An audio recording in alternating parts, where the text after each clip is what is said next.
The following podcast is brought to you by the Johners Podcasting Network, found exclusively at wrestlingwithjohners.com.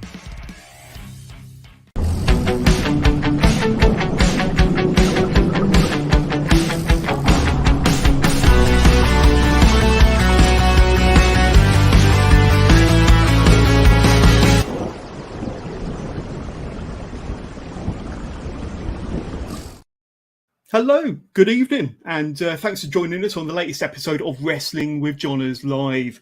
I'm not even sure what episode this is, 292, I think, or something ridiculous. Getting ever closer to that magical 300 mark. But for a Tuesday evening, I've got a fantastic guest with me, and I'm joined by probably one of the most in-form wrestlers on the UK scene. And I think if you stay to the end of this interview, you'll understand why I'm saying that. He's the current FCW Black Country Championship champion, the current Exposure Wrestling Digital champion, the UKWA British Heavyweight champion, and the winner of the first ever Wrestle Carnival Future X Cup, C.J RAWLINGS. CJ, thank you so much for joining me. How are you doing? And that's a lot of accolades. And I've got to say, I've got to pat myself on the back. That's a good introduction for a fantastic UK talent. How you doing? Dude, it was a fantastic introduction, man. I couldn't be more appreciative. I'm doing great, like absolutely fantastic. I'm super busy with shows.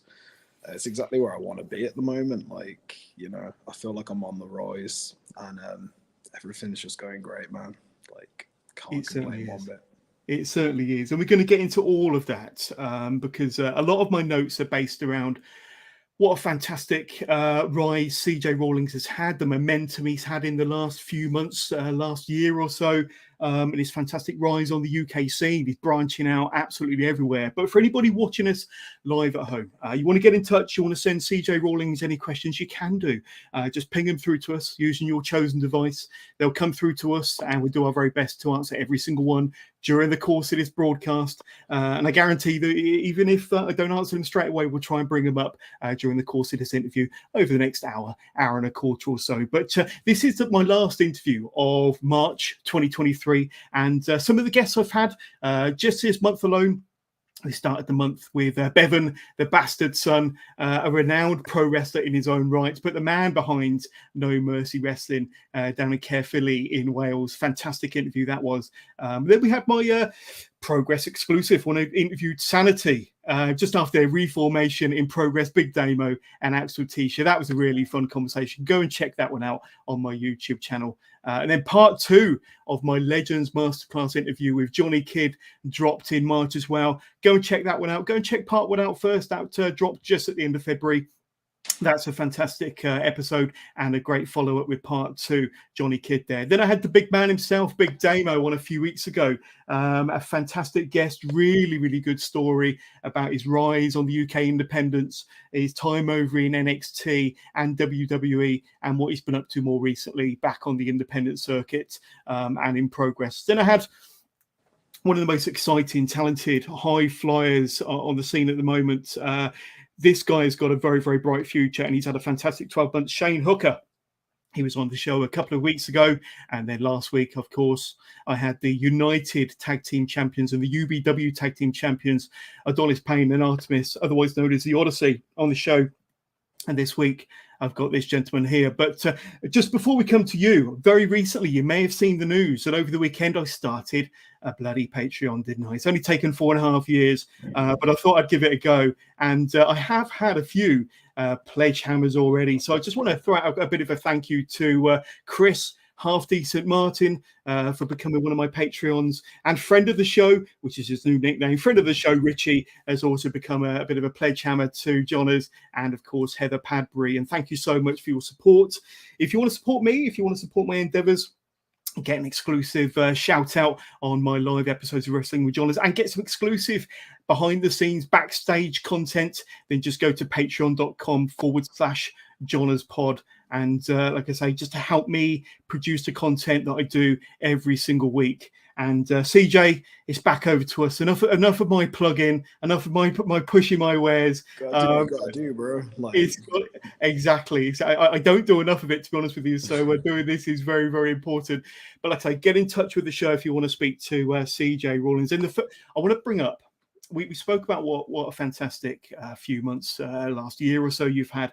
This picture kind of demonstrates it all, doesn't it? There, and you've got the FCW Black Country Championship title there, the Exposure Digital Championship, and the UK.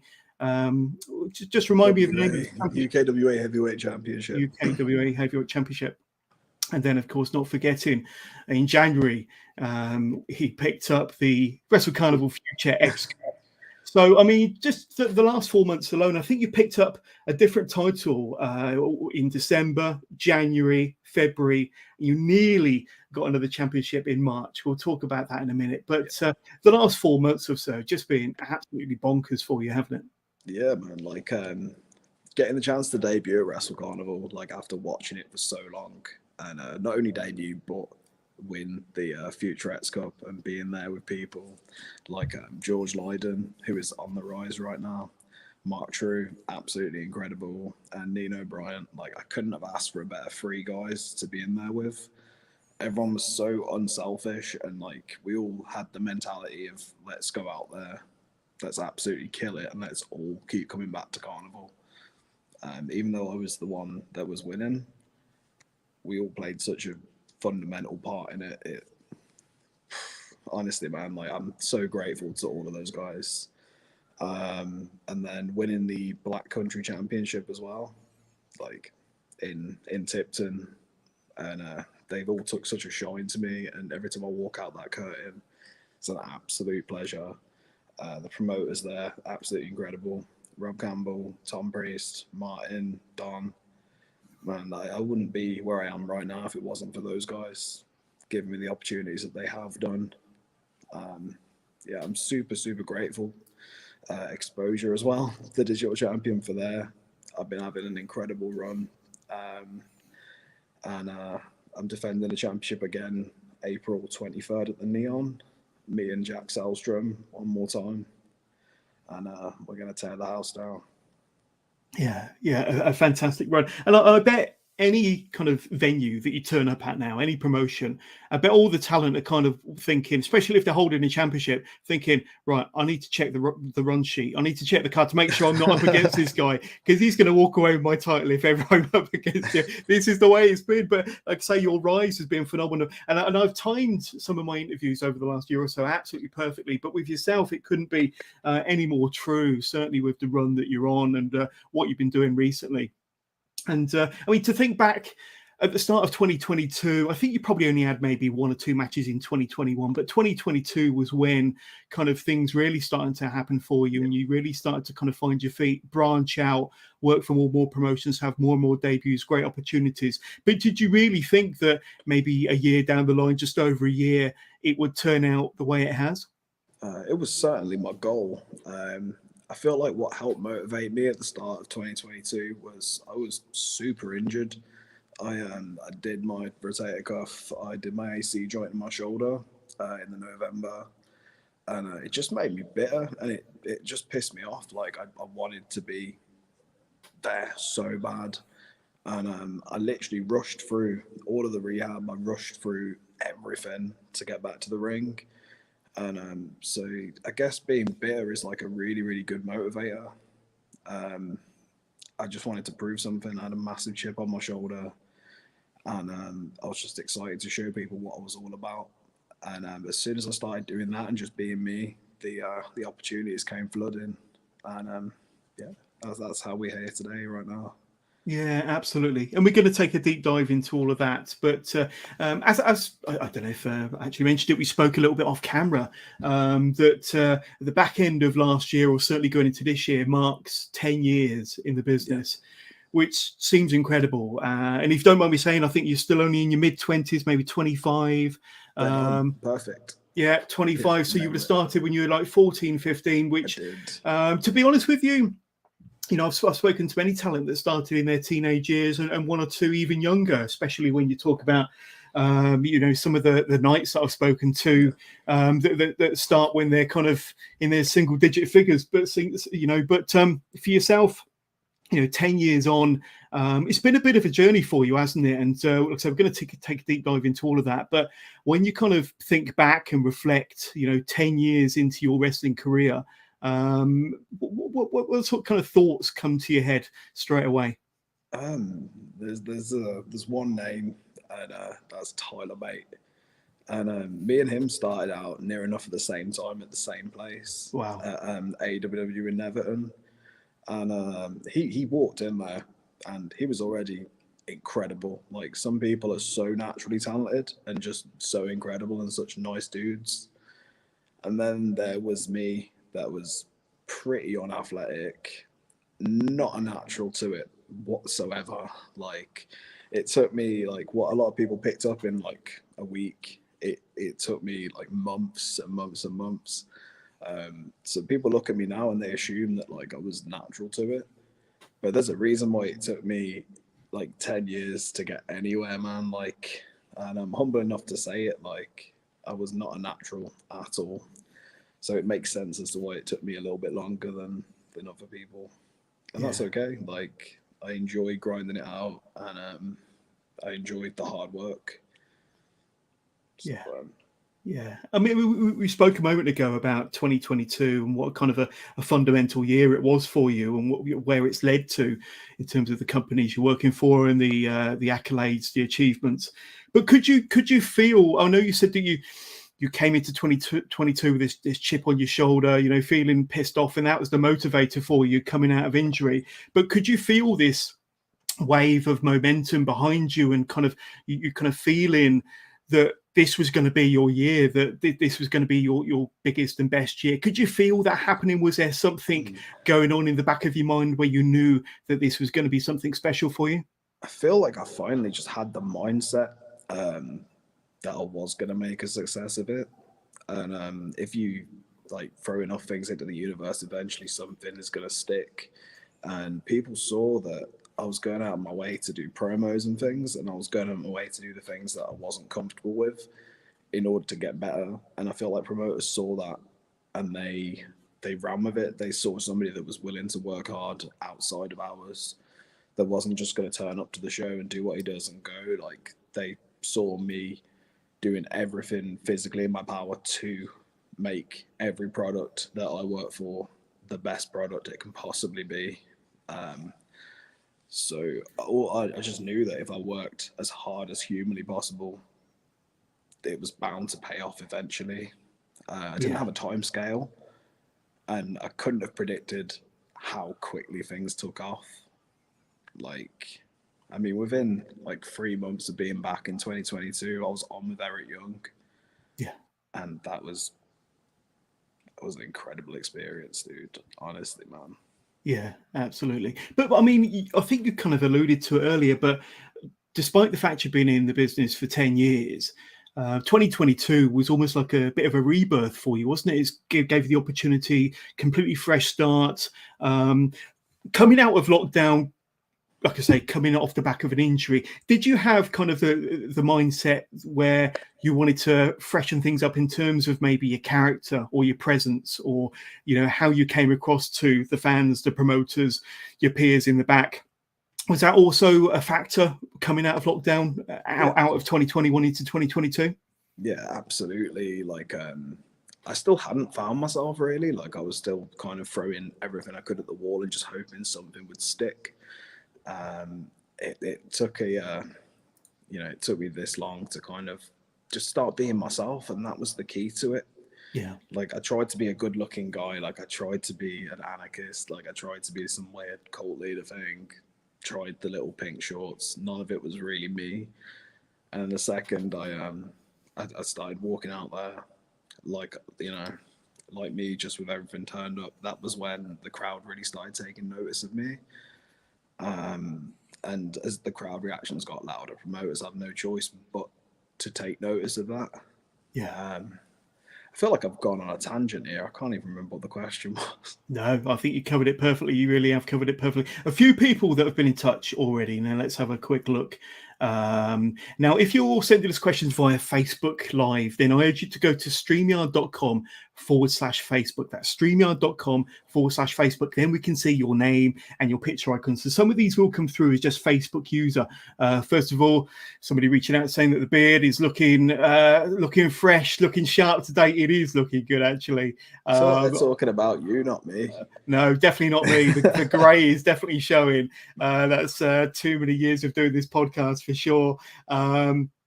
Now, here we go. So this is from Carly James, big fan of yours. Hey, guys, been looking forward to this interview. Seen CJ on Saturday. She lost her voice cheering for him. So thank you so much, Carly, for reaching out. We got, let's see, Craig Chalaner. Is that the one? How does it feel after all the success? Captain still doesn't give you props in BCCW crowd. So, well, what's he referring to there, do you think? Add a bit of context if you can. Well, Captain's got a bit of a resting bitch face, but he always loses his shit for me, so I don't know what that dig was, Craig, to be honest with you. I feel like I get him out of his seat, but maybe, you win some, you lose some, don't you? Absolutely. We will come to some more questions. We've had a ton that's dropped through already. But first of all, I mentioned that, like I say, you're currently the champion of 3 titles, and of course, not forgetting the Future X Cup. But it could have been another one earlier on this month, and I believe it's for Evolution Wrestling against Jack Selstrom, and fantastic competitor. A great match you had. I think it was in the semi-final of their championship tournament. Which, of course, you won. A hell of a match. A busy day for you because you also had a finals match, I think, against Simon Quest, if I'm not mistaken, which went to a no contest. So tell us a little bit about that. Obviously, facing such a talent as Jack Selstrom and then going on to face Simon Quest in the final, no contest. There's obviously some unfinished business there, but a busy day for you. Tell us about it. It was. So me and Jack, I feel like we've got this unwritten agreement that we are just gonna beat the piss out of each other, and it is gonna be fantastic. Being in there with a guy that's former NXT UK, a guy that is that good as well, it helps elevate me. But Jack is absolutely incredible. I can't put him over enough. And we did exactly what we set out to do, and that was beat the living piss out of each other. Little cheeky sunset reversal, managed to get the win on that. And then I go from Jack Selstrom to Simon Quest, who is a big boy. The dynamic was very different between me and Simon Quest because both being baby faces. It was another one where we again just agreed to beat the piss out of each other. There's no other way to do it. When the crowd are both going crazy for both of you, you kind of just have to throw friendships to the side and just throw hands, and that's what we did until Gold Standard jumped in. Liam Jones and Dale, I don't even know what to say about them, to be honest. They're absolutely incredible. I don't know why they have to be such dickheads for, but it is what it is, isn't it? Yeah. So where does that leave your quest, no pun intended, for the Evolution Championship then? Obviously, the title remains vacant, I believe, and some unfinished business possibly between yourself and Simon Quest or the other dudes that got involved. So do you know what the plans are? Or, the Evolution Championship is obviously, beckoning towards yourself, but how would you like to see it end, or do you know where we go from here? Well, this Saturday, I'm at Wotton Hall again in Gloucester for Evo, and it's me and Yeston Reese in a #1 contenders match. Wow. So I've got a bit of a challenge there. Let's be honest, he's a bit of a beast. So I've got him, and then the main event for that show is a bull rope match between Liam Jones and Simon Quest. So that's going to be interesting because I don't think I've ever seen a bull rope match live. So that's one that I'll be at the monitor watching. I'm pretty intrigued to see what they do. Both incredible. But obviously that's if I survive Yeston. I might be in the hospital. Who knows, man? Yeah, that's going to be tough competition and another fun show Absolutely. for sure. But you mentioned it earlier, Wrestle Carnival, and that's kind of where we last met. And it was this match here, the Future X Cup 2023. Nino Bryant, George Lydon, yourself, Mark True. So 4 incredible talents there in one match, and it was a night full of highlights, fantastic matches, amazing talent from all over UK. But honestly, hand on heart, this 4-way is a match that I remember specifically from that show.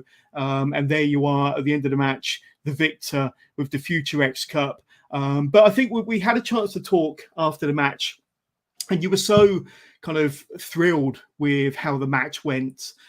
So delighted to have been part of that show. So delighted to have been part of Wrestle Carnival. But I think that in a nutshell kind of demonstrated how your 2023 was going to begin, and it's continued, like I say, fantastically since then. But you were genuinely made up with how that match went and how the whole kind of Wrestle Carnival experience was for you that day.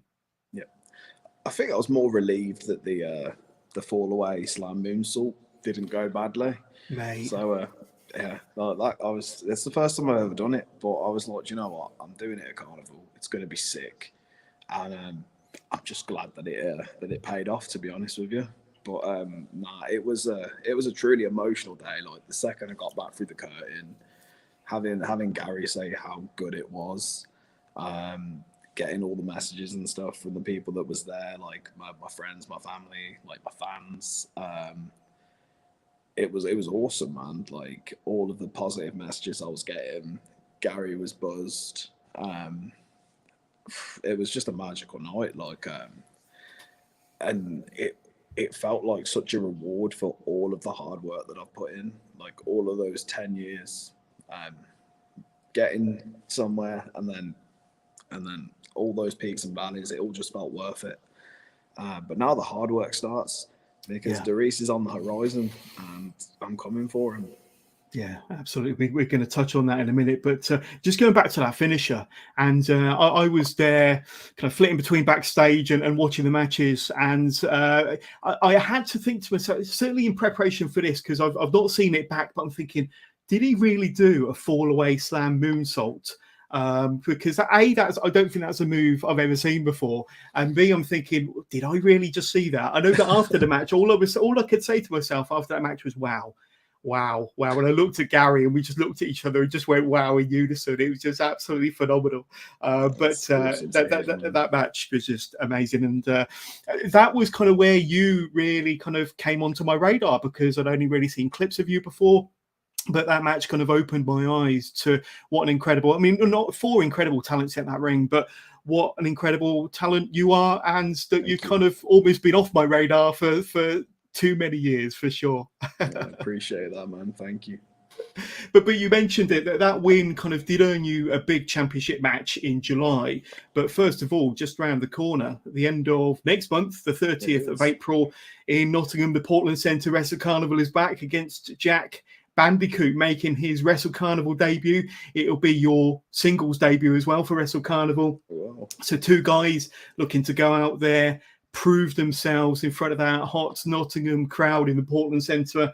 Let's say just over a month away. You must be pretty much looking forward to that. It must be something that you're looking forward to, CJ. I'm doing my research, man. Like I'm gonna watch every single one of his matches I can possibly find, and I'm gonna pinpoint a weakness. And at Carnival, I'm gonna exploit it. Like there is no other option. Like with Darius on the horizon, man. Like there's no room for error. There's no room whatsoever. Like this is my life. I'm not playing anymore. Absolutely. And I think you've got to watch out for Jack Bandicoot's speed. I know he's very agile, very sneaky. Recently saw him at G Money's Daft Lad Emporium, and he had a good outing there. And then, of course, obviously that win in Coventry in January earned you a spot in the main event against the Wrestle Carnival champion Darius. And it's for the championship, my friends. So another opportunity to pick up some gold, another strap to add to your collection. You're becoming the UK equivalent of the belt collector for sure. I know that the Wrestle Carnival Championship is certainly in your eyesight, one that you'd love to add to your collection. But you can't look past Doris, like I say, one of the hottest talents in the UK, doing some fantastic things. He's venturing international as well at the moment, so he's on a hot streak, probably as good as he's ever been. Have you ever faced Doris before? And like I say, what's your kind of thoughts going into that one? No, this will be the first time that me and him ever worked together. I feel like it's the perfect place to do it. I feel like it's it's my opportunity to not only prove myself, but prove that I've arrived at Wrestle Carnival and I can be on that top tier. And I think that belt would look pretty good on my shoulder. I'm not gonna lie, like it's a pretty stunning belt. Yeah, swap the cup for a belt. Let's do it, man. Absolutely. And I actually see a lot of similarities between yourself and Doris. Similar size, a lot of athletic maneuvers, a lot of power-based maneuvers as well. So, let's say similar to Bandicoot, you'll have to obviously pull out the tapes and do your research on Doris for sure. But that was going to be an interesting one. And like I say, two, like I say, on form, Doris is racking up the championships as much as you are, so that's going to be a really good one. And to main event the Wrestle Carnival show, that's going to be really, really cool. Tell me a little bit about your wrestling fandom then, CJ, and how it all started for you. And I can only assume, being as you started in the business very young, that you've been a lifelong wrestling fan. Tell us a little bit about how far it goes back. So, like, for me, it's a little bit different because I started playing the games before I actually started watching like the wrestling product. I just thought the games were so cool, and I thought I cheated the system because if I wanted to watch a match, I would just like put two computers against each other, and I just thought that was wrestling, just people running at ropes and falling over and stuff. And then I eventually watched Undertaker versus Mankind in the Hell in a Cell, and since that day, I was hooked. Like seeing that fall and not being able to see like any tricks or anything like that, like just seeing like a grown man go flying off a cage, like the drama, like the build, and then seeing him keep going, like his tooth is for his nose and he keeps going, rolling around on drawing pins and he keeps going, like Terry Funk getting choke slammed out of his shoes, like, and they keep going, like, I don't know, man. Something about the physicality and the toughness and the spectacle of it was just hooked me. And then I watched Hogan and Andre. It was just whatever I could download on LimeWire at the time, I'll be honest. Criminal.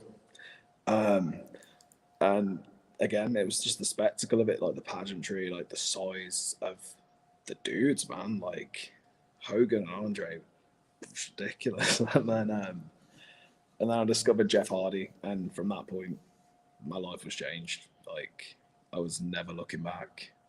Again, the athletic ability of him, like the things he would do, like the risks he would take, and that inspired a lot of my style. If you watch a lot of the silly things I've done, like moonsaults off cages and falling backwards off a ladder, on the floor, things like that, like it's inspired by the people that inspired me, and that is Mankind and Jeff Hardy. Don't do any leg drops though, so Hogan weren't exactly that big of an influence because tailbone, man, they play. Yeah. With it being WrestleMania week as well, I'm guessing that you've seen a fair few WrestleManias as a fan. Any particular WrestleMania moments that kind of really stand out to you and your wrestling fandom? Hornswoggle getting swatted with a bin at WrestleMania 24. Oh, I love that.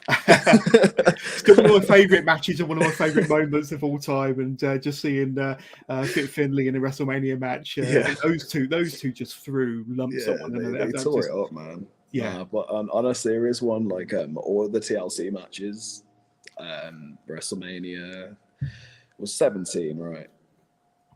So TLC was at WrestleMania 17, yeah, that match, and then Rock and Hogan at 18 as well. Yeah, like the reactions, like for doing very minimal, like that's all they needed to do, and it was insane. Like the reaction and the crowd turning on Rock and going for Hogan as well. Like it just Masterful. yeah. Oh, and I watched Shawn Michaels and The Undertaker live at WrestleMania 25. Wasn't at the show, like I was Oh. watching it on Sky because I was actually with my mates because I couldn't afford it at the time. So yeah, and I remember just we were sat there like just throwing ourselves on the sofa, like what the hell, man! All the false finishes and stuff, we were losing our minds at.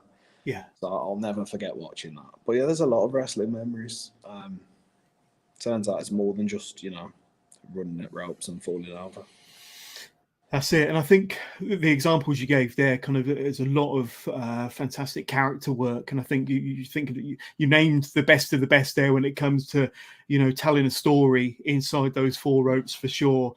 So what was it what was that spark? What was that inspiration to make you think, right, I want to do this myself. I want to, find a training school and see what this wrestling lark is all about. I kept going to like local indie shows and stuff. And I was looking, I was only 14, and I'm not much smaller than these dudes, to be honest. Like, and then eventually I found a training school in Everton that would take me when I was 14. So I had to wait a couple of months, and like I think like a week after my 14th birthday, I went and trained at AWW in Everton. I kind of looked like a really chunky 5'3" Justin Bieber with like a proper like swoopy emo fringe. Wore. Well, I hate to embarrass my guests, but that's an early shot, isn't it? That's I must be an early picture from your early days, 10 years apart. But in all fairness, right, that's actually better than what I looked like when I started. Oh, really? Yeah, like if we want to go and find all the really horrific ones, just look up Charlie Nitro, man. Charlie Nitro is where it's at. Like my little belly overhanging, my Elucha tights. I did a really cool drop kick in my debut match, and the crowd lovingly chanted "fatty drop kick," and it just stuck. Wow. Then I lost loads of weight and ruined it for everyone. I see. I'm sure they're not chanting that to you nowadays, for sure. They might do. No, it's all good, man. Yeah, you mentioned AWW, and that's kind of where you cut your teeth. That's where you started your training. And that's obviously where you developed the love for pro wrestling that carried on for another 10 years. But what were those kind of early days, early matches like? And I think you mentioned earlier where Tyler Bate was an absolute natural from the word go. You probably weren't as naturally gifted as Tyler, but not many people are, to be honest with you. No, tell us about them early days, because you would have been very young, very green, but I'm guessing full of enthusiasm, wanting to learn and having a ton of fun. I just really, really love wrestling. Me and Tyler, like we had a little, like at the unit, we decided we were going to have like a last man standing match. We bought our little foil trays and stuff, like, and it was dreadful, but like we had such a laugh and that, and then eventually he left because he was amazing, and I kind of just kept going and going, and eventually I could do an arm drag, and then I got on shows at 15, and yeah, like I didn't exactly look like a wrestler at the time, especially in my first match. Second match, I got an ill-fitting singlet with a whole crowd chanting Justin Bieber at me. Then I had a massive little gap between shows, at which I hit puberty pretty hard, and I dropped loads of weight, and then I came back in little pink speedos. So there was no consistency to my younger years at all. It's amazing what benefits puberty can do for you, but especially when you're growing up in front of an audience. Such a blessing, like, honestly. Like it was at the time when I was getting my GCSE results, and I literally, like, from leaving school to getting my results, nobody recognised me. Like nobody. They were like, "You knew?" I'm like, "No, been here this whole time." I'm the fat kid you used to keep calling Rey Mysterio every science lesson. Like, it was dead good, but And just thinking back to, maybe I might be skipping ahead a little bit here, but 2014, 2015, and Brit Rest was really kind of taking off. You still would have been relatively young, maybe 16, 17 years old, but the scene in the West Midlands at that time, especially when you talk about people like Tyler Bate. Now, I remember seeing Tyler when he was about 16 years old, probably at the back end of 2014, 2015 for Attack Pro Wrestling. And then you got the likes of Pete Dunne and the West Midlands scene. I think that the promotions and certain individuals was really, really taking off at a time when Brit Rest was kind of the most talked about, hottest, scene in the world. Let's be honest. You were kind of maybe a year or 2 or 3 in at that point. Could you feel that something special was going on at that time, especially in the West Midlands, where there was a lot of exciting talent and a lot of exciting action to be had? I could feel it for everybody else, definitely. I wasn't good enough to be there at that point. Like, just no way. I got one little opportunity. Well, not one little opportunity. One massive opportunity for me, which was at Pro Wrestling Kingdom, and I absolutely flopped it. Like, on me. Sorry. I just wasn't good enough at the time.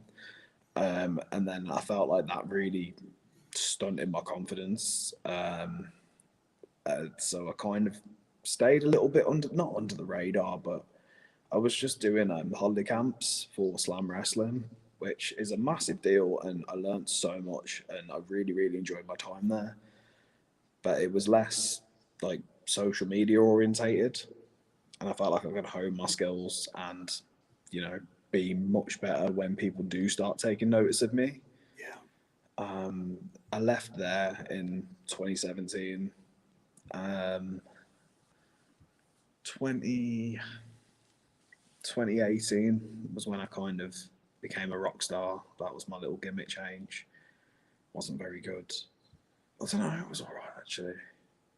Because it was about 2017 going into 2018 when you became C.J Rawlings. Yeah. And so that I was going to ask, did that go hand in hand with a character change as well? I think you probably just alluded to that, but you was looking to switch things up around that period of time, I'm guessing. Well, I completely forgot that I went from Jason Maverick to C.J Rawlings. So, you've reminded me of that. And that was a massive thing. I felt like Jason Maverick was just so hokey and so not me. And I felt like it was kind of in like a random name generator. No, well, I liked Maverick. I thought Maverick was cool. And then I was watching the Valleys at the time, and Jason from the Valleys was pretty cool. So I was like, Jason Maverick, that'll do. And it was pretty shit. And then when I started trying to be more myself and reinvent myself, that was when I thought, well, my actual name's all right. And then I became a rock star. Not a very good one. Couldn't even play air guitar, pathetic. But that kind of got me a platform. It made me more comfortable being an entertainer as well, as opposed to just a wrestler, because the two need to go hand in hand. And that definitely built a lot of confidence in me. Yeah. What else happened in 2018? And I kind of briefly dropped the gimmick a little bit because I wrestled Sean Custom and I wanted to actually, look like a wrestler. And that went really well, to be fair. I really enjoyed that match. But up to that point, 2018 was certainly your busiest year. And I think, it was your busiest year. You're branching out to more and more promotions, having more and more matches. And you was kind of, we spoke about this wave of momentum that you've got at the moment, 2022 going into 2023. And I think you had some momentum in 2018 also. Yeah, I definitely did. I had a lot of momentum, with Nothing But Wrestling, Exposure Wrestling, APW. Things were going really, really well, like on the outside. But mentally, I was just falling apart. Like, I was not in a good place at all. So I had my last match before I took my time off was against Luke Douglas in a street fight for MBW, which was one of my favourite matches to this day because I was not in the headspace to perform. I just wasn't. But as soon as we got for that curtain, like, it was game time, and we killed it. And I'm so proud of that match. But I knew in my heart that that was going to be my last one for a while. I just was not in a good place.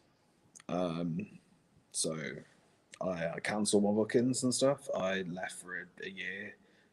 I managed to get up to, well, I managed, I wasn't trying, but I went up to about 21 and a half stone, just body fat, like, not exercising, not taking care of myself, drinking a little bit too much, not leaving the house. Like, I literally became like a recluse. Like, I just didn't see the point anymore. And then I got a call from Dalbs at Wrestling 4, and he was like, bro, we've got a charity show in November. Like, you know, you need to come back. Like, the crowd will go mental, and you need something to think about other than wallowing in self pity. And I think that phone call really did save my life on a level, because it gave me a goal, it gave me a date to reach. So I slowly, I got a cross trainer and stuff at my house, and I couldn't even do 2 minutes on it. Like, I was knackered. I was so out of shape. Couldn't do one press up. Like, I was an absolute mess. And I just kept chipping away at it and chipping away at it. And then eventually I got down to 16 and a half stone for show day. And I was scared nobody was going to know who I was. I didn't think the crowd would react. I didn't think anyone cared. And I walked out the curtain, and it literally blew the roof off. Like, it was insane. So that's my little redemption story. Is that, that match for Wrestling 4 and Alex Tolbert and all the great talent? I think they had about 4 or 5 fantastic charity shows. Yeah. But that was what made you fall in love with the sport again and lit that fire again, I'm guessing. I always loved it, but I had to love it from afar because I was a mess. And I didn't want to get to a point where I wasn't giving performances like I know that I can. I didn't want to cheat the audience. I didn't want to cheat the promoters. I didn't want to cheat myself. I didn't want to go out there and be like 80%. Like, nah, like, that just wasn't me. I thought, take the time, recover, go for whatever you got to go through, deal with it, and then move forward. And that's what I did. Yeah, 100%. Yeah, let's jump to some questions that have come through, because we had a ton of questions that have come through. I feel like I've neglected all the dozens of people that are watching now. But Craig Ian, again via YouTube, nothing but love for CJ. I love you. Can't wait for the FCW title defense against Hooker next week. Is that a Shane Hooker by any chance? It is Shane Hooker, yeah. Such an incredible talent on the show a couple of weeks ago. But saw him in a match against Nico Angelo for No Mercy Wrestling. Must have been last weekend or the weekend before. A great talent. But you've been in a match with Shane Hooker. It was the 4-way match when you won the FCW Black Country Championship match, and there was the Brilliance there, the Brill, James Ellis, TJ Sky, yourself, and Shane Hooker. Got to say, watched that match back a couple of times in preparation for this. A fantastic match. What are your memories of that match in particular, and the talents involved? I was really heavy. I just got on this massive bulk, and I just felt so heavy. Like, like, not heavy enough to move properly, but you just feel heavy. But in terms of the actual match, I absolutely loved it. I think, like, all 4 of us, again, like, chemistry you can't teach. And when you're in there with people as good as James Ellis, TJ Sky, and Shane Hooker, like, it's always going to be an absolute dream.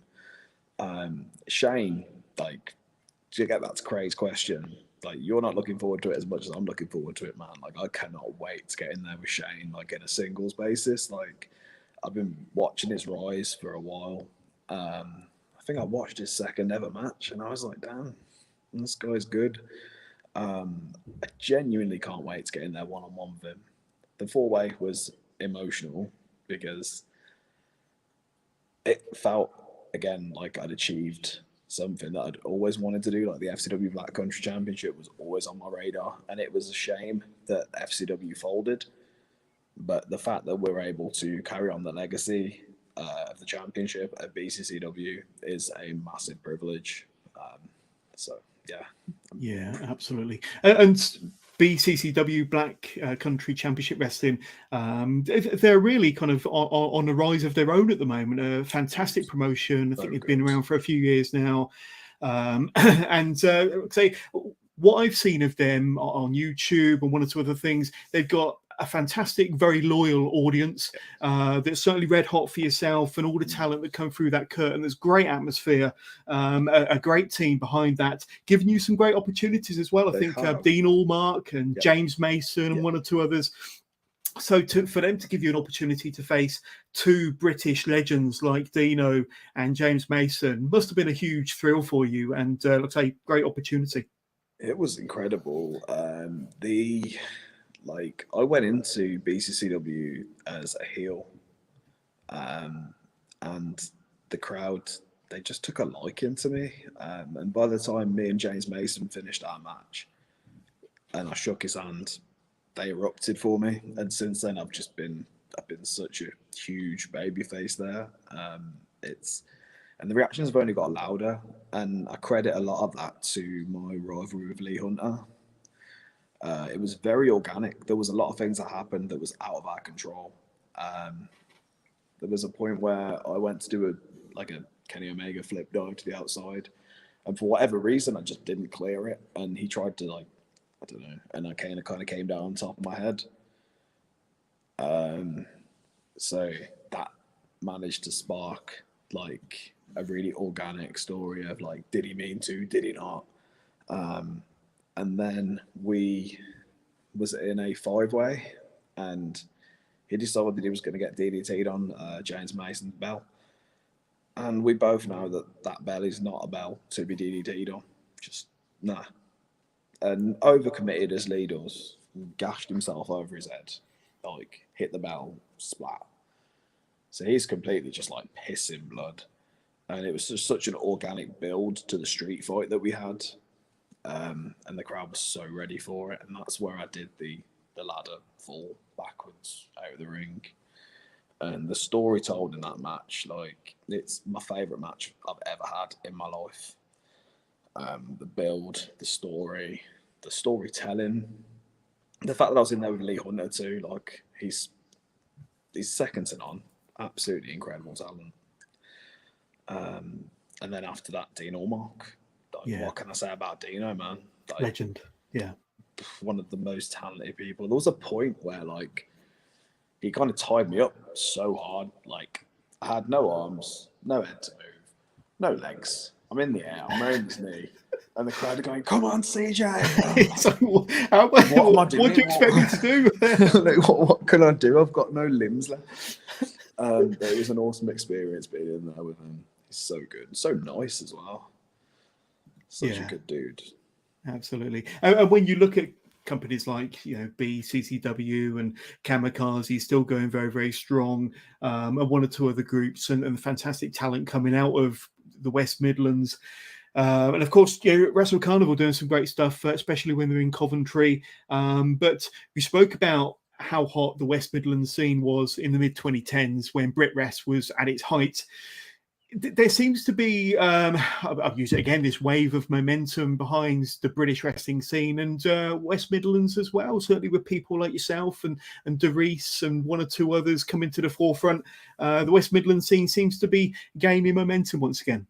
Yep, I feel like with a lot of the super talented people from there already signed or already doing massive, massive things, I feel like it's the next wave of people from that area to kind of show what they can do and move through and do everything in their power to make it and to make this their everything. It's the only way to do it. There's no half-arse in it. This is either you or it isn't. And for me, it is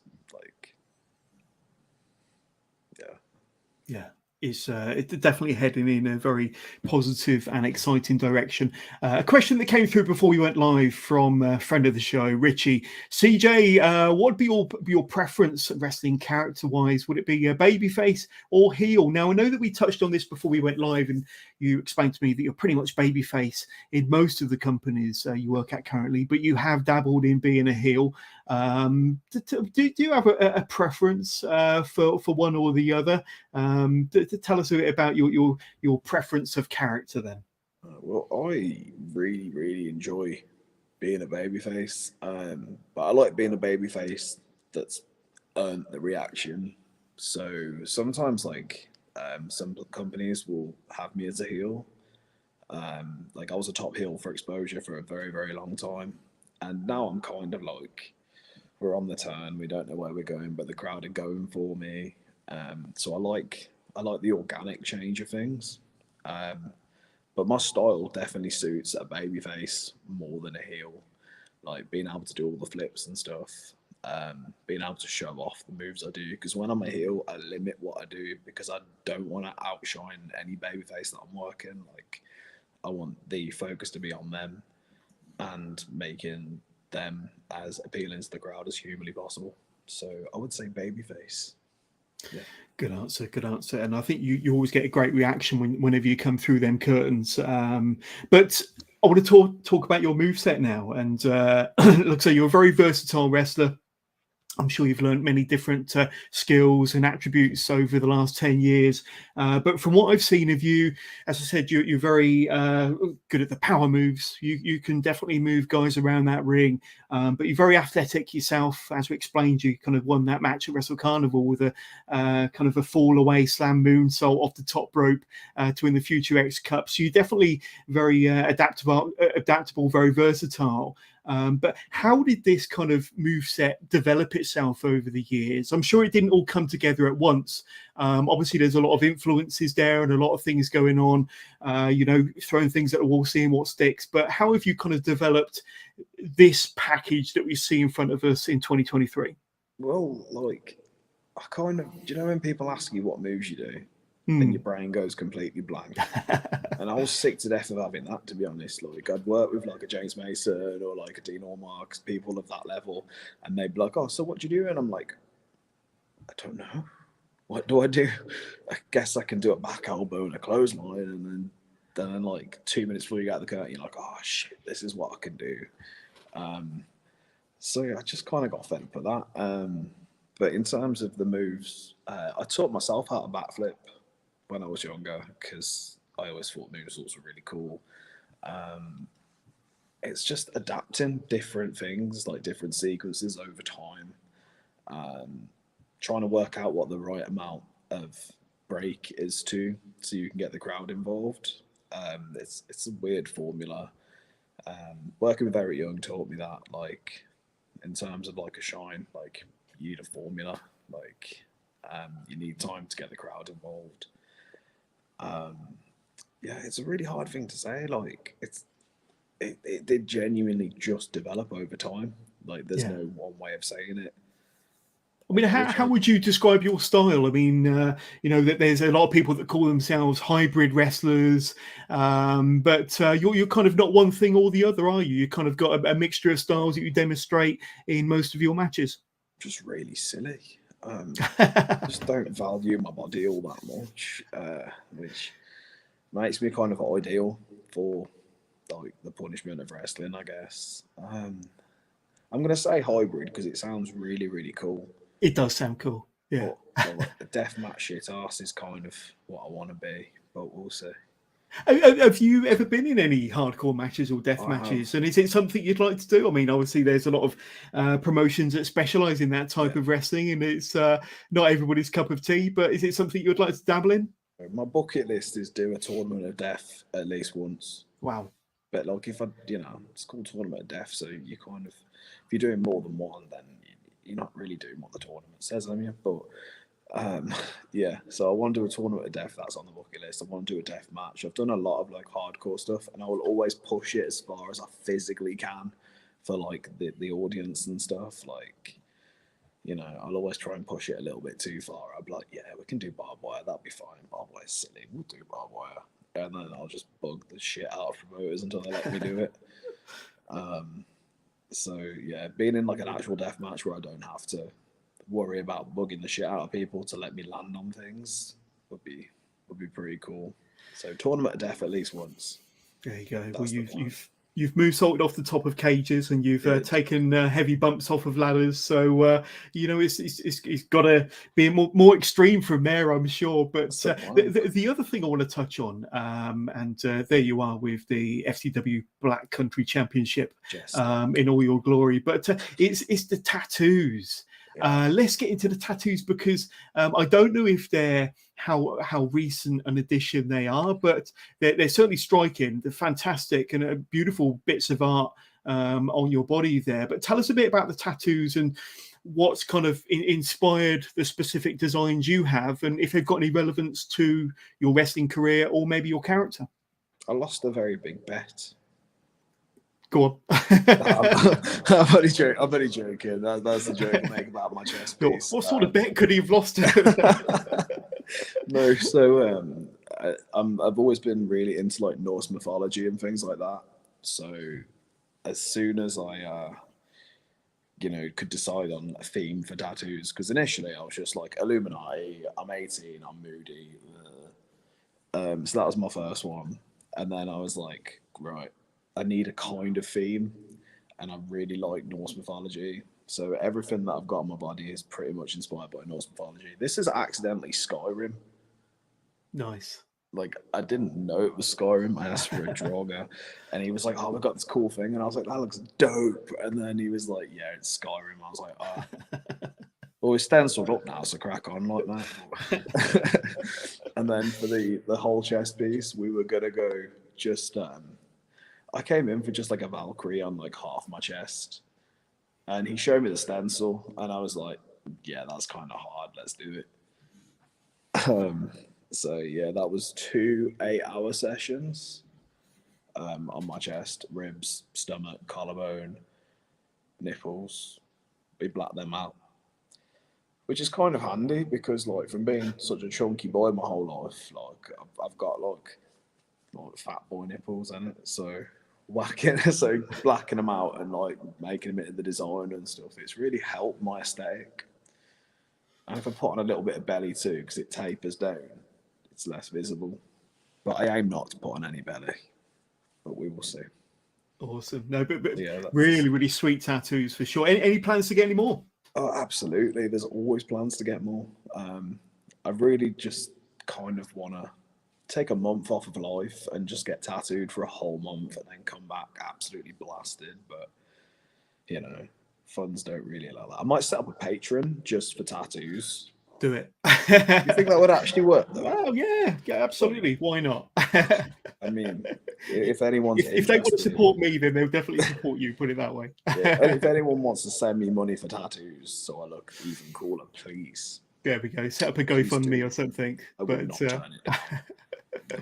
So we've spoken about the last 3 or 4 months where you've had some tremendous success, and really 2022 was kind of that, you know, that fire that really kind of reignited your career and put you on everybody's radar. We've spoken about the last 10 years, but I mean, are there any other kind of highlights or moments within your career or more recently that you're particularly proud of that we may not have touched on so far, that may have had a bearing on the type of person or wrestler you are now? So any proud moments or particular highlights that we haven't touched on so far? Eric Young listening to me, like, with what I want to do for the match, and then saying in his lovely, lovely voice, they said you were crazy. That was proud. That was a proud moment. Nice. Because I thought I was going to have to convince him to backdrop me through a table, off another table. I thought, he's not going to want to do this.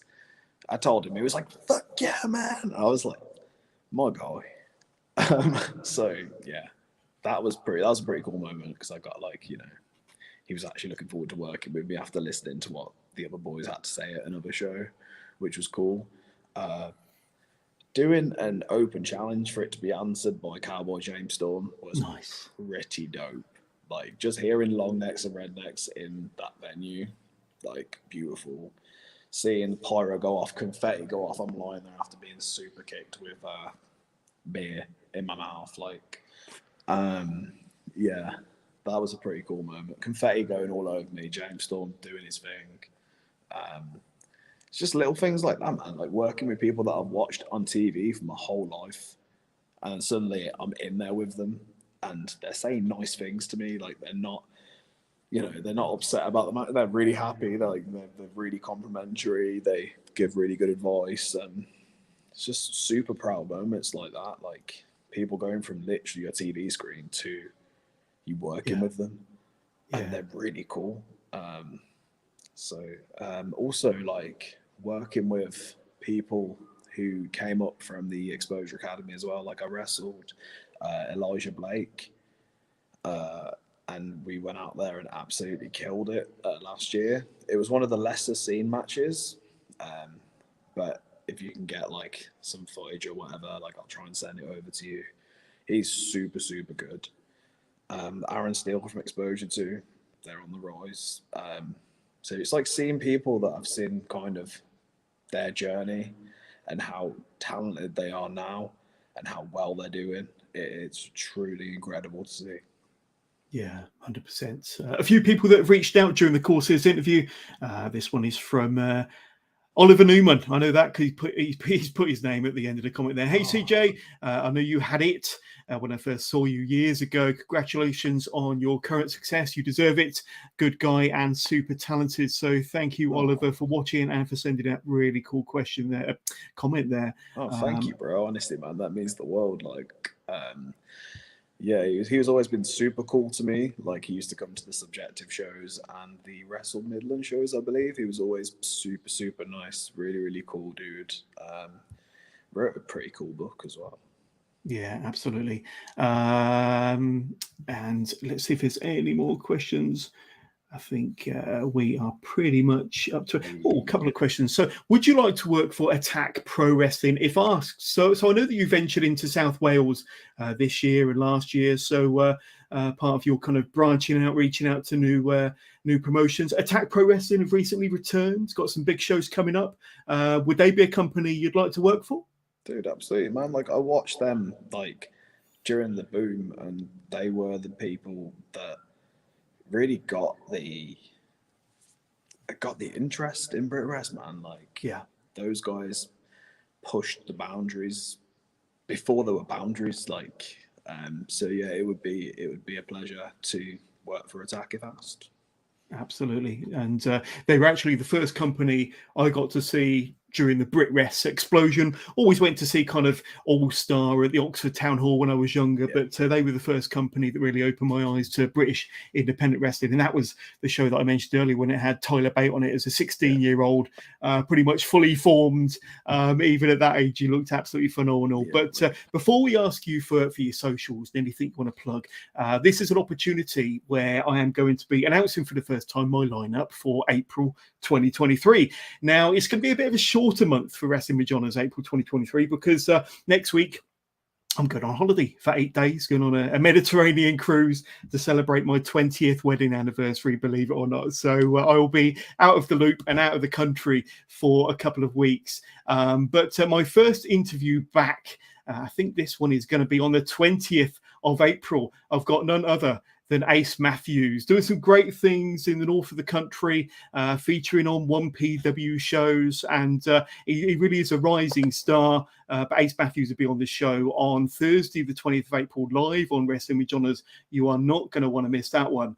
My next guest after that, just a few days after, Niwa. Niwa is going to be coming on the show Tuesday, the 25th. A really experienced pro, doing some great things on the independent scene up and down the country, doing some great things for All-Star Promotion and helping Joel Redman at his training school, All-Star Wrestling South. So can't wait to see what Niwa has to say for himself. A really great guy as well. Can't wait to have him on the show on the 25th. And then that same week, RP Davies, the 27th of April, will be coming on the Wrestling with Johners podcast. I've been wanting to get this guy on the show for a long time, and it's finally going to be happening in about a month's time, the 27th of April, 8 p.m. UK time live.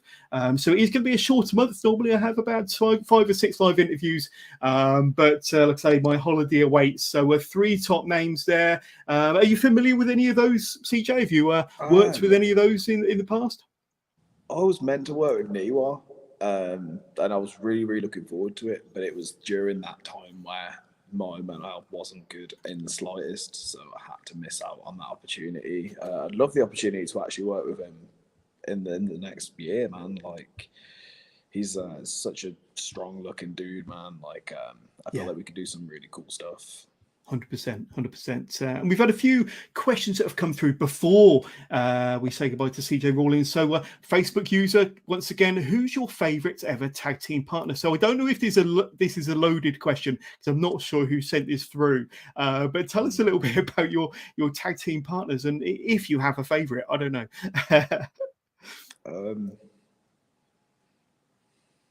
This is from a Kane Thomas, by the way. Of course it is. I'm going to say you, bro. Respect. Much love.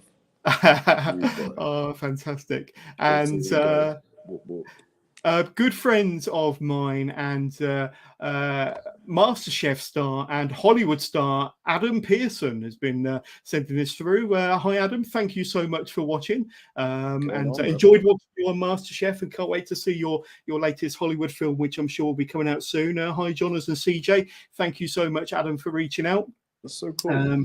And let's see, we've got another Facebook user. I'll try and find the name. Can't wait to see you at Neon and Evolution. Hopefully my voice will be back. I think that's Carly I've got a James. sneaking suspicion it's the same person. There we go. Yeah, absolutely. And I'm sure there can only be one. But Carly, thank you so much for watching. And thanks for being such a huge fan of CJ Rawlings and reaching out. It means a lot. But before we say goodbye to my very special guest, CJ Rawlings, where can my listeners of Wrestling with Johners, my viewers out there, reach out to you if they wanted to learn more about CJ Rawlings, maybe see some of your footage, or just reach out to say hi? I know that you're kind of not huge on the whole social media game, but where can we reach out to you, my friend? I'm a bit of a caveman, to be honest with you, but I've got the Facebook page, which is at C.J. Rawlings Pro Wrestler. I've got a YouTube channel, which is just Charlie Rawlings, but I need to update it because it's not there. It's not. No, don't go on it. But it is there if you want to watch some really old matches. Recorded in 3 megapixel.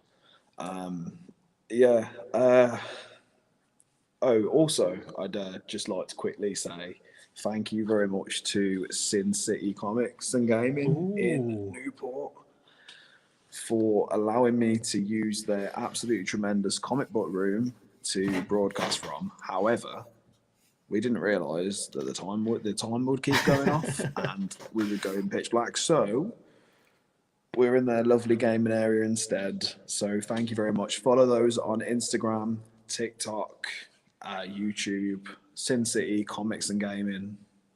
Thank you. There we go. But we could very well have been doing the podcast in the dark had we have not made a quick dash downstairs to their gaming room for sure. But CJ Rawlings, it's been an absolute pleasure and a delight to have you on the show and to speak to you for the last hour and a bit. But if you've got a final message to your fans, your friends, your followers, family members out there that might be watching this, obviously you've had a tremendous 12 months and an even better 4 months with all the championships and accolades you've picked up. But if you've got a final message for the viewers of Wrestling with Johners out there, what would you like to say? What will it be? Just keep rocking and rolling, man. Just keep rolling with the punches. Eventually, things are going to start going your way. And that's exactly what I'm doing, man. So everyone just keep rolling with the punches. 100%. Just keep going. 100%. But CJ Rawlings, thank you for being an awesome guest. And we'll see you at the shows, my friend. See you soon, brother. Thank you. Take care. Thank you. Take care.